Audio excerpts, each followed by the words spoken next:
Est-ce que comme 20% de la population, vous êtes toujours dans votre tête? Est-ce que comme 20% de la population, vous pensez du matin jusqu'au soir non-stop, que vous le vouliez ou non?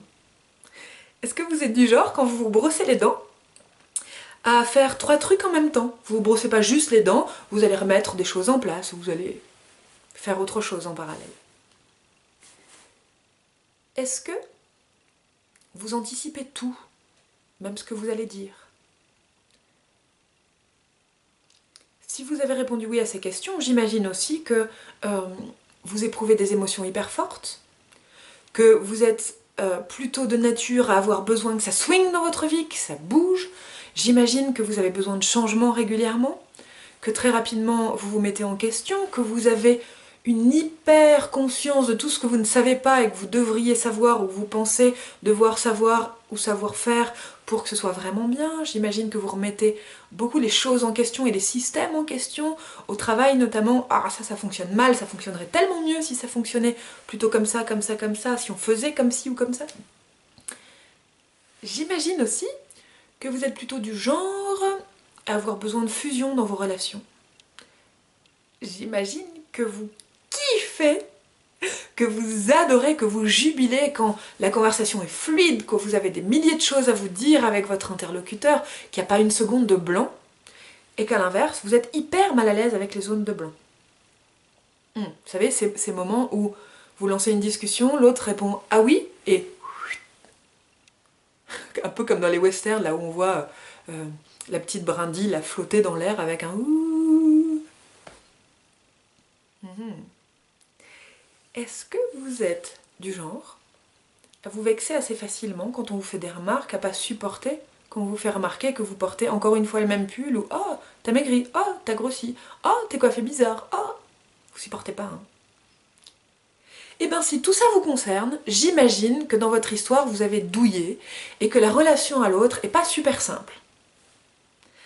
J'imagine que la plupart du temps, vous vous sentez en décalage et que quelques rares fois, vous vous sentez en harmonie et que c'est chouette dans vos relations. J'imagine aussi qu'il y a plein de choses du passé qui vous reviennent très régulièrement, qui vous ont fait souffrir, qui font que vous avez beaucoup de mal à vous sentir quelqu'un de valeur aujourd'hui. J'imagine aussi que vous souffrez de pas avoir suffisamment de relations avec lesquelles c'est vraiment chouette. Et j'imagine aussi que c'est difficile pour vous de vous sentir à l'aise avec 100% des gens et difficile pour vous de prendre la parole en public et d'assumer d'être vous pleinement, sans avoir peur du qu'en dira-t-on, du jugement qui vous condamnerait une fois encore à devoir vous éteindre. Ça vous parle tout ça? Alors, si ça vous parle, je vous ai préparé une série de vidéos géniales aux petits oignons. Alors, autant je suis très nulle en cuisine, autant pour ces conseils-là, vous verrez, ils sont top.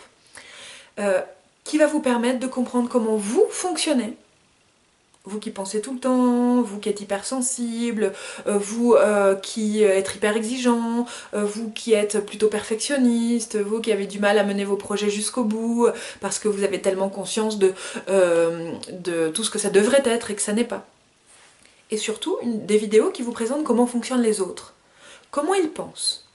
Comment est-ce qu'ils réfléchissent? C'est pas tout à fait la même chose. Comment est-ce qu'ils analysent les choses, s'ils les analysent? Comment est-ce qu'ils perçoivent le monde? Qu'est-ce qui les intéresse chez les autres? Qu'est-ce qui les intéresse chez eux? Je vais notamment répondre à la question du pourquoi est-ce qu'ils reviennent toujours à eux? Et comment faire face à quelqu'un qui revient toujours à lui? Vous lui racontez une histoire et lui dit « Ah bah moi quand... Ah bah moi, et moi je, et moi je, et moi je, ou ma grand-mère a, ou machin, mais il reste pas sur votre colline à vous. » Je vous explique tout ça. Et surtout, ce qui va vous être vraiment utile dans ces vidéos, c'est que je vais vous donner plein de contenus qui vont vous permettre de vous adapter à eux.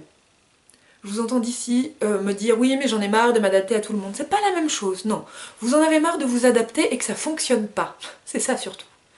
Moi, ce que je vous propose, c'est des tas de données, des tas d'exercices, des tas de conseils, des tas d'explications qui vont vous permettre de rester pleinement vous-même, mais en parlant le langage de quelqu'un d'autre. Quand vous rencontrez dans votre ville un Chinois qui est perdu et qui ne parle pas anglais, ça ne vous dénature pas de lui parler en anglais, on est d'accord. Pourtant, c'est pas votre langue naturelle. Et bien là, c'est la même chose. Il s'agira de rester vous-même, mais de savoir exactement quoi dire, quoi faire et surtout comment pour pouvoir être à l'aise avec ces autres, ces haltères fonctionnants, et pour pouvoir communiquer librement, généreusement, de manière fluide avec eux. Pas seulement vous qui donnez, eux qui reçoivent, pas seulement vous qui donnez et eux qui mettent à plat la discussion. Bref, un truc vraiment fluide, vraiment chouette. Et surtout, des données qui vont vous permettre de ne plus jamais, jamais, jamais, jamais, garantie, souffrir des remarques que vous font les haltères fonctionnants, des remarques que vous font les normaux fonctionnants. Parce que la norme, c'est eux pour l'instant. Je ne vous en dis pas plus, je vous laisse aller découvrir ça. Je vous donne toutes les infos en signature de cette vidéo. À très très vite.